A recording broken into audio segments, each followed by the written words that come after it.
with this type of organization of the strategic defense operation of armed forces and with the support of the West, particularly of the United States and the United Kingdom, I'm talking about anti-tank and anti-aircraft stuff, we are capable of killing a lot of Russians and just undermining their capabilities to proceed with this invasion. Now, the International Committee of the Red Cross has confirmed that the second attempt at evacuating the Ukrainian port city of Mariupol has failed. Both sides of the conflict blame each other for breaking the ceasefire that should have allowed civilians to leave the besieged city.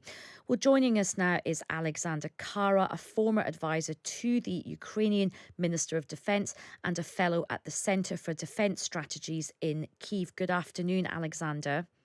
Good afternoon. So President Zelensky has again called for a no-fly zone. NATO leaders have said no to this. Do you think that NATO may change its mind? Well, I hope so, because this war is not just about Ukraine, our sovereignty and independence.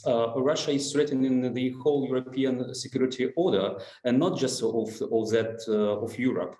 They are threatening the West with nuclear arms.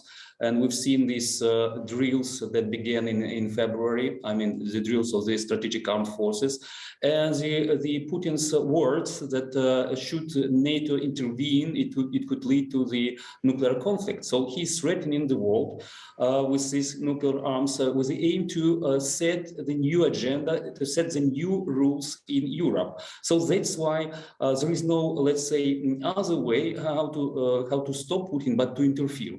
And secondly, I believe it's not just the goal of Putin to keep Ukraine in its sphere of influence, but to show that Article 5 of the Washington Treaty does not work. That's why Russia is provoking other countries, and especially those in the Black Sea. And I believe that they are going to set up an attack or let's say, do something that would show inability of the West to respond firmly on the Russian provocations with regard to NATO country of the eastern flank. So it's going to be more conflict, or this conflict is going to spill out of the borders of Ukraine for sure. And I'm not talking about the human suffering that the Russian Air Force and their army is bringing to us. You said about Mariupol, and it's one of my native city. I'm from Donetsk, originally now occupied by Russians, and Russians are turning Mariupol into the Aleppo 2.0. They are doing the same thing with Kharkiv, which is the most eastern city in Ukraine. And if there was no such a brave, let's say, response of our armed forces, they would be doing the same thing with our capital, Kiev. And Alexander, much has been commented on about the strength of the Ukrainian army, the resolve of Ukrainian fighters, and indeed the Ukrainian people. Have you been surprised at how well the Ukrainian army has done? Not at all. It's interesting how the Western academia, analytics, and the politicians, they just overestimated the might of the Russian army. Possibly they've been studying how mighty the Russian army is by the pamphlet and all those advertisements and the show-up military drills. And certainly I knew a bit more than a regular Ukrainian about our readiness, because we've been in war with Russia for 8 years, and we've been preparing for such scenario, even though we thought it would be crazy for Putin to decide this full-fledged aggression.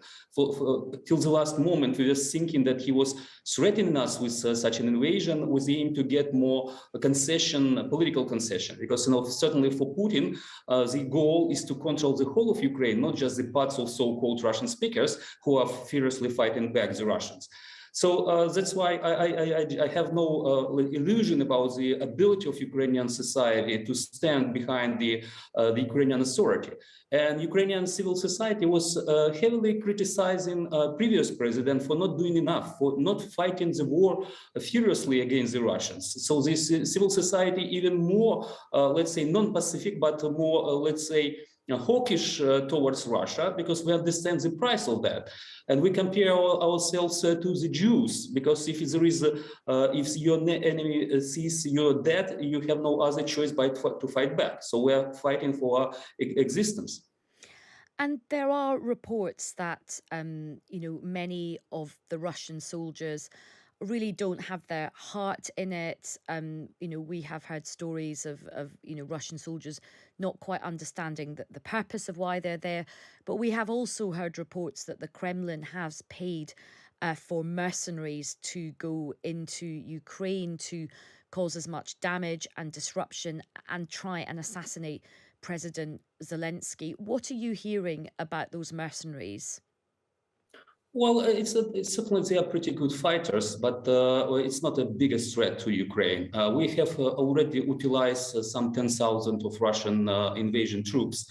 The most dangerous thing is air. They are bombing and shelling our cities, not just the military installations. Recently, they struck Vinnytsia airport with 9 missiles. And they've been doing it with Kiev and some other. Just half of an hour ago, I heard an explosion in the city of Vasilkov. It's just 15 kilometers from the place I'm in. So they've been fighting and shelling the city, and especially the civilian infrastructure, for almost a week. So this is the most dangerous thing. There are some pretty good mercenaries, and those from Chechnya, Kadyrov guys, who are fighting, and actually there are some reports they are targeting civilians just to sow this terror within the Ukrainians. But they are pretty easily utilized by our artillery, by our drones and armed forces in general. So it's not a huge, let's say, threat to us. But the Air Force and the long-range artillery and possibility of Russian to seize our seaside cities like Odessa, Mykolaiv, that would cut Ukraine from the sea and certainly would undermine our ability to withstand this war. So mercenaries is not a big deal. And you possibly heard that up to 100,000 of Ukrainians across the world came to Ukraine, to join the armed forces and territorial defense. And we have several thousand of foreign citizens who are willing to fight this war for independence of Ukraine against the Russians. So we have some foot on the ground. But anyway, Ukraine is pretty strong, has a pretty strong land force. The trouble is air defense and air force, and the Russians have the upper hand there. And Alexander, you've given lots of sort of information about the strength of the Ukrainian side. If the NATO forces continue to say, look, we won't give you a no-fly zone, but we will continue to provide weapons, and we'll continue to sort of, provide you with arms. How confident do you feel Ukraine's chances are of defeating Russia, given the might of the Russian army? Well, we are fighting for a good cause. Russians don't. They have, and especially if you have a look at interrogation of prisoners of war, a lot of them are just young guys who didn't know why they were there. So they were fooled by Putin that they are on drills, and then they were told to shoot the civilians.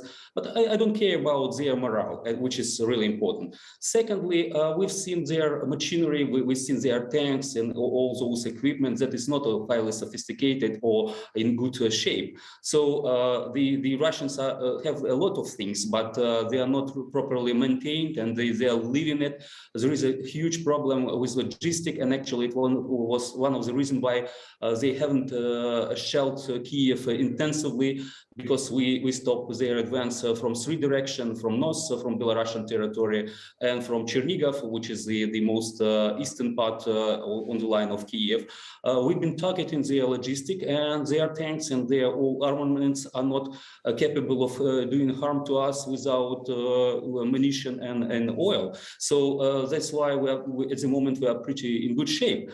And I'm not talking about the 400,000 Ukrainians who went through the war, and now they are either in the armed forces or in territorial defense.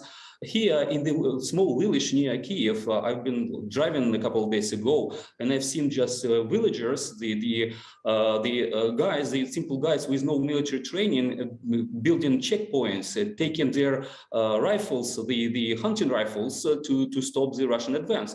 So it's a national war against an invasion, even though the Russians are outnumbered and outgunned us. Okay. But in general, with this type of organization of the strategic defense operation of armed forces, and with the support of the West, particularly of the United States and the United Kingdom, I'm talking about anti-tank and anti-aircraft stuff, we are capable of killing a lot of Russians and just undermining their capabilities to proceed with this invasion. Okay. Alexander, we'll have to leave it there, but thank you so much for speaking with Times Radio. Really good to get your real expert insight into the defence of Ukraine. That's Alexander Khara, a former advisor to the Ukrainian Minister for Defence.